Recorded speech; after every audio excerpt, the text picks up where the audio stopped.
तब भी सोचो इतने पॉपुलेशन में डेली कोई ना कोई अपना एज सेंचुरी पार करता ही होगा। तब भी आप सोचो इतने पॉपुलेशन में सिर्फ 4 लाख ही लोग हैं जो कि सेंचुरी पार किए हैं, तो ये बहुत ही कम ही है। 4 लाख सुनने में बहुत ज्यादा लग रहा है, एक साथ 4 लाख को ला दे तो लगेगा बाप रे इतने सेंचुरियंस, लेकिन एक्चुअल में पॉपुलेशन को देखे तो वो कुछ नहीं है नंबर एक्चुअल में। फैक्ट नंबर 8, क्या आपको पता है कि साइकोलॉजी के हिसाब से सबसे ज्यादा चीज ऐसी कौन सी है जो हमें बाद में सबसे ज्यादा कष्ट देती है? तो वो है लाइंग टू योरसेल्फ। कुछ लोग हैं जो कि लाइफ में कुछ भी जैसे सही नहीं भी चल रहा होगा तो अपने मन को मनाएंगे कि सब कुछ सही चल रहा है, अपने आप को झूठ बोलेंगे। तो ये जो एक डीप सी चीज है ना कि अपने आप को झूठ बोलना, मनाना, ये बाद में बहुत कष्ट देती है। क्योंकि मान लो कोई प्रॉब्लम आने वाली है, आपको पता है प्रॉब्लम आने वाली है और आप उसको मन में टालते जा रहे हो कि ठीक है ठीक है ठीक है सब कुछ ठीक है, बाद में जब आएगी तब एक ही बार में लग जाएंगे आपके। तो इसको कि मच्छर में भी मेल और फीमेल होते हैं, लड़का और लड़की होते हैं। तो जो लड़के मच्छर होते हैं ना वो एक्चुअली में नहीं काटते किसी को, उनको खून की जरूरत है ही नहीं लड़कों को। और जो लड़की मच्छर फीमेल मॉस्किटोज होती है ना, जो उनके पेट में बच्चा है, जो अंडा होता है उनके अंदर, उसको नरिश करने के लिए उनको चाहिए होता है ब्लड। ब्लड में बहुत सी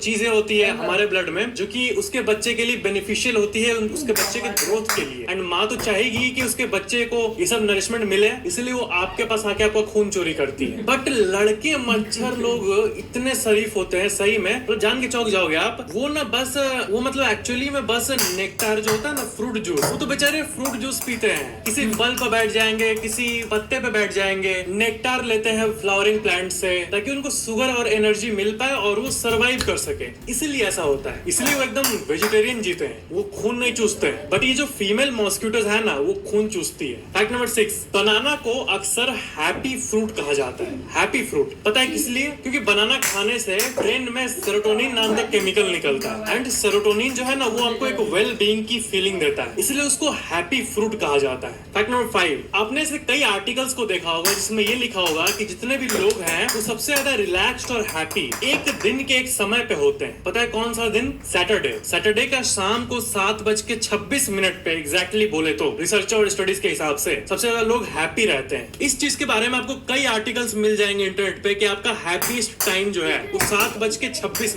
है, जो कि काफी गजब बात है। गजब है लेकिन इसका एक्सप्लेनेशन आपको पता ही होगा क्यों। क्योंकि जब सैटरडे होता है तो मोस्टली लोगों का छुट्टी रहता है, या फिर जिनका होता भी है वो शाम को 6 बजे 7 बजे घर आ जाते हैं, फिर आके आराम से बैठते हैं 7:30 तक। अब उनको लगता है कि अरे कल तो संडे है, तो 7:26 होता है तब उनका ये रियलाइजेशन एकदम पीक पे होता है कि कल तो आराम करना है एकदम मस्त। और संडे को ये खुशी इसलिए नहीं होता है क्योंकि दिमाग में ये बैठा रहता है ना कि कल तो मंडे आने वाला है, तो खुशी क्या मतलब आज ही तो लास्ट एंजॉयमेंट का। इसलिए उतनी खुशी संडे को नहीं होती है उस रियलाइजेशन के चलते जितनी खुशी सैटरडे को होती है। और सैटरडे को शाम 7:26 इसको हैप्पीएस्ट टाइम का नाम दिया गया है। फैक्ट नंबर 4, आसमान में आपने तारे को देखा होगा नाइट में, और आपको तो ये भी पता होगा कि तारे कितने गर्म होते हैं। तारे का जो हीट होता है, मतलब हमारा जो सूरज है वो क्या है? वो तारा ही है ना, तारा है और इतना गर्म है। तारे बहुत गर्म होते हैं, बिलियंस ऑफ डिग्री सेल्सियस होता है, अनगिनत गर्मी होती है उधर। मतलब हमारे धरती पे तो ऐसी कोई भी चीज नहीं है फिलहाल जो कि सन में जाए और गल ना जाए, ऐसी कोई चीज नहीं है, हर कुछ गल जाएगी। तारे ऐसे होते हैं। और हमारे कॉमन सेंस है ना कि तारा क्या है, तारा तो सब कुछ को गला देगा ना। बट क्या कोई ऐसा स्टार है जिसको आप छुओगे भी तो आपको, आप उसके अंदर हाथ ऐसे डालोगे तब भी आपके हाथ को कुछ भी नहीं होगा? ये सुनने में कोई साइंस फिक्शन मूवी का कोई क्लिप लग रहा है, बट ये एक्चुअली में रियल है। नासा का ये आर्टिकल देखो, नासा के इस आर्टिकल में एक ठंडे डॉर्फ स्टार के बारे में बात की गई है और इस तारे का नाम है वाइज 1828 प्लस 2650। ये नाम है, बाप रे, ये कैलकुलेशन टाइप का लग रहा है, लेकिन हाँ ये उस तारे का नाम दिया गया है। और ये बहुत ठंडा तारा है, मतलब बोले तो इसे कोल्डेस्ट ब्राउन स्टार एवर कहा जाता है। नासा के आर्टिकल में इसका जो टेम्परेचर बताया गया है वो है 80 डिग्री फ़ारेनहाइट या फिर 26 डिग्री सेल्सियस। हम लोग जो रात के टाइम में ठंडे में जो नॉर्मली टेम्परेचर एक्सपीरियंस करते हैं वो इतना ही होता है ना, 20 से कम, या फिर जो नॉर्मल टेम्परेचर माना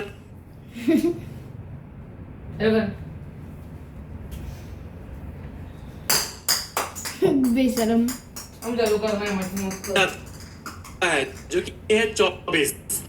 तो 26 डिग्री सेल्सियस का एक तारा है, लिटरली। बाप रे, ये समझ पा रहे हो कितना अमेजिंग फैक्ट है। मैं तो जब इस आर्टिकल को देखा था कि मैं नीचे देख रहा था ब्राउजर में, ये नासा का ऑफिशियल साइट है वो है कि नहीं, बट ये एक्चुअली में एक तारा है वैसा। इसे कोई ह्यूमन टच कर सकता है और कोई दिक्कत नहीं होगी। फैक्ट नंबर 3, देखो ये बहुत ही अमेजिंग फैक्ट है। अगर आप अपने हाथ को हिला रहे हो ना, जैसे देखिए ये कंपनी में तो जो ये हाथ हिल रहा है,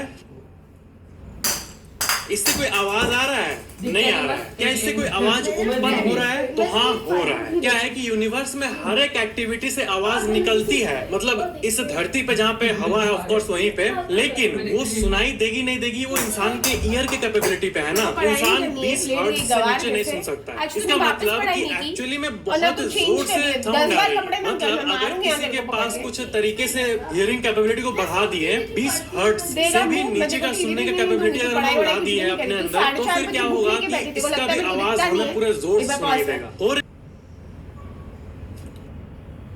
इससे भी अंदर आवाज आती है एक्चुअल में, इसका भी एक्चुअली में आवाज होता है। आपको लग रहा होगा कि इसको आई बॉल को हिलाने से आवाज कैसे, मतलब क्या लॉजिक है? एक्चुअली में बहुत कम हर्ट्ज का होता है ना। ये जो कैपेबिलिटी है, इसको पता नहीं एक श्राप बोलेंगे या फिर बीमारी, बट मैं आपको यहाँ पे एक साइंटिफिक रेफरेंस दूंगा। livescience.com का आप ये आर्टिकल देखो, medical mystery, people who hear their eyeballs move. ये लाइफ साइंस का एक आर्टिकल है और उसमें एक चीज के बारे में डिस्क्राइब किया गया है। कुछ लोग ऐसे होते हैं ना जो कि अपने आई बॉल का भी मूवमेंट को बहुत तेजी से सुनते हैं। अब ये कोई कैपेबिलिटी, सुपर ह्यूमन कैपेबिलिटी नहीं है, एक्चुअली में मेडिकल टर्म में इसको एक बीमारी कहेंगे। बॉडी में खून दौड़ रहा है, इसका भी साउंड उनको आता है। आई बॉल मूव हो रहा है, उसका भी साउंड आता है। ऐसे अपने हाथ को ऊपर किए तो जो हड्डी अंदर रगड़ रही है वो पूरी एम्पलीफाइड मोड में उनको आवाज अंदर आता है। कितना इरिटेटिंग होता होगा ऐसे जीने में, बोलो कि हर एक आपका अंदर का जो गतिविधि हो रहा है उसको आप सुन पा रहे हो। कितनी अजीब बात है। इसको कहते हैं superior canal dehiscence syndrome, SCDS।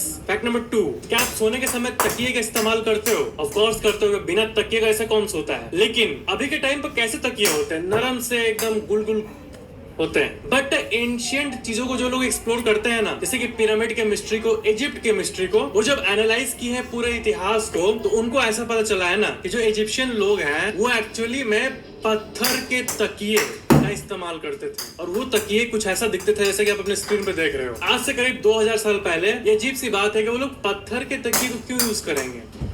कुछ ना कुछ जरूर साइंटिफिक कारण होगा, क्योंकि इजिप्शियन लोग पिरामिड बना दिए हैं जो कि आजकल भी बनाने में कितने साल लग जाएंगे। मतलब ये कहना चाहता हूँ कि वो लोग, ऐसा नहीं कि साइंस का नॉलेज उनको नहीं था, बहुत डीप चीजें पहले भी थी इस दुनिया में, धीरे धीरे लुप्त हो गई है। लोग को आज भी बहुत चीजें नहीं पता। फैक्ट नंबर 1, क्या आपको पता है कि ट्रेन में ये जो बॉगीज के ऊपर लिखे रहते हैं, ये नंबर एक्चुअली में क्या होते हैं? बहुत लोग बोलेंगे कि ये ट्रेन का नंबर है, बट आप प्लेटफॉर्म में नोटिस कर रहे हैं ये बात कि जितने भी बॉगीज होंगे ना, आप ये नोटिस करोगे कि सारे बॉगीज में अलग अलग नंबर लिखे हुए हैं। अगर ये ट्रेन नंबर होता तो सब में सेम नहीं लिखा रहता। तो ये इसलिए क्योंकि ये एक्चुअली में ट्रेन नंबर नहीं, बल्कि एक्चुअली में एक कोड होता है जिससे आपको बहुत सी जानकारी मालूम हो सकती है। सबसे पहले इसके बगल में जो लिखा हुआ है WCR और हिंदी में प-म-रे, इसका मतलब फाइंड करते हैं। तो ये एक्चुअली में जोन्स होता है। पूरा भारत ना बहुत सारे रेलवे डिविजन्स में बटा हुआ है, जैसे eastern railway, northern railway, southern railway, eastern central railway, western central railway, जो कि आप इस फोटो में देख रहे हो WCR, western central railway, Hindi में पश्चिमी मध्य रेलवे,